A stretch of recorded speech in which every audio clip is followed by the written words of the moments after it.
Hello and welcome to How to Read a Bill, longer version. This presentation was originally done by Dave Honeycutt of Oregonians in Action for Oregon Citizens Lobby.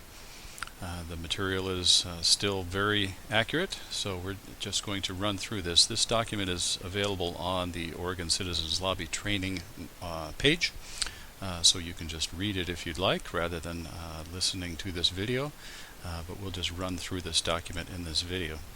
This talks about the different versions of a bill. Originally, when it's introduced, it just says Senate bill or House bill and the number.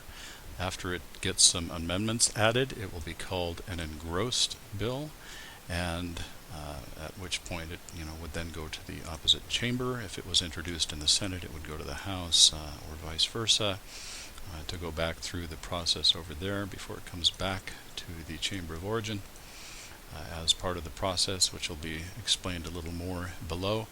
And then once it goes to the governor and is signed into law, it's called enrolled. So those are a couple of terms, engrossed and enrolled, that you'll find if you go to the Oregon Legislature's website and go to Citizen Engagement and Legislative Glossary. Those are a couple of the terms you will find if you were to look through this, which I highly recommend doing, to become familiar with these sorts of terms.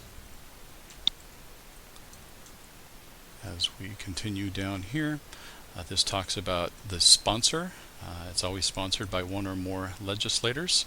Sometimes they're listed, sometimes not. Sometimes it'll just say on behalf of some committee.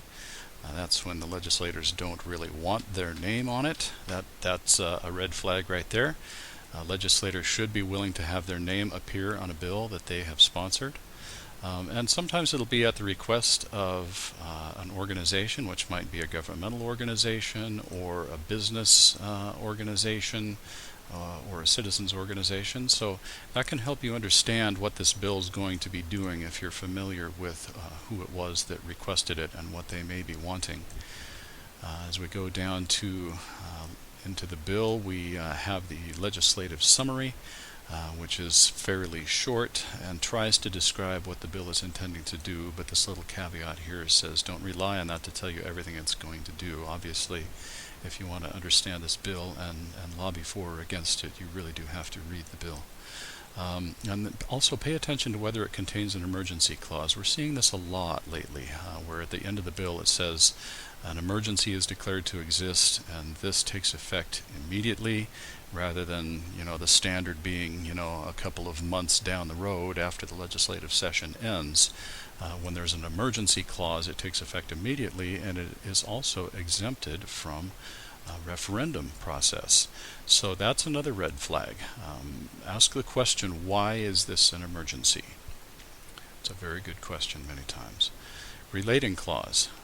After the sponsored clause, there should be a clause that says this relates to some subject matter and amends some particular Oregon revised statute. The bill then has to talk about that subject matter. It can't go outside of that. If the relating clause says this relates to taxation, they can't then go into changing things having to do with transportation infrastructure, for instance. It has to stay within the relating clause. And this is saying it's important to read both the bill and the ORSs that it's intending to change. And in our other video, How to Read a Bill and ORS short version, I show you how to find those ORSs so that you can read the whole context around what it is they're intending to change with this particular bill. And here's where it talks about each ORS that will be changed. Will have its own section in the bill.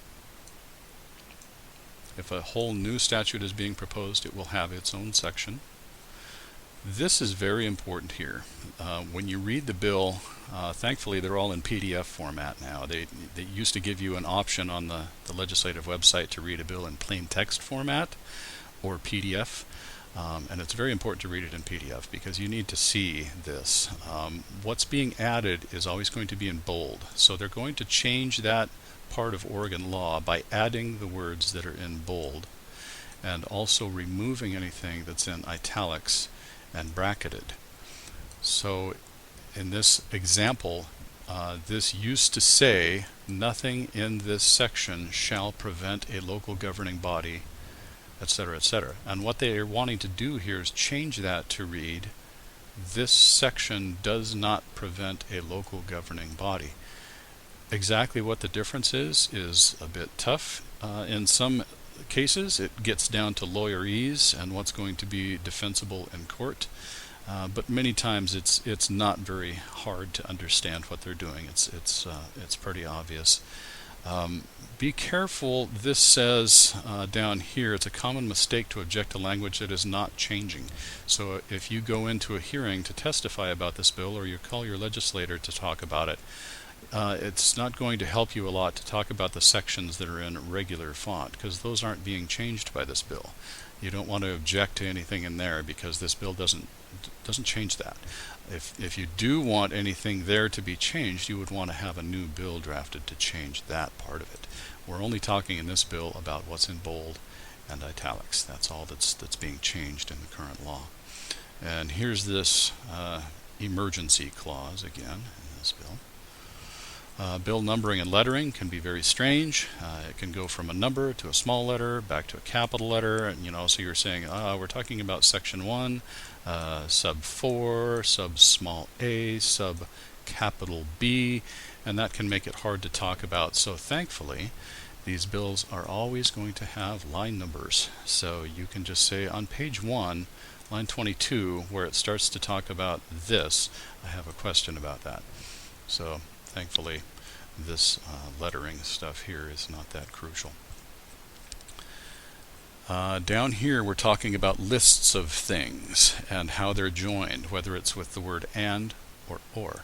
When they have a list like this, and they say these things have to be true in order for this operative, whatever they're doing here, to take effect, watch whether it uses and, as it does here at the beginning of the list and here, or whether it uses the word or. Because when it uses and, so and, this, and this, that means all of these things have to be true in order for this operative thing to take effect.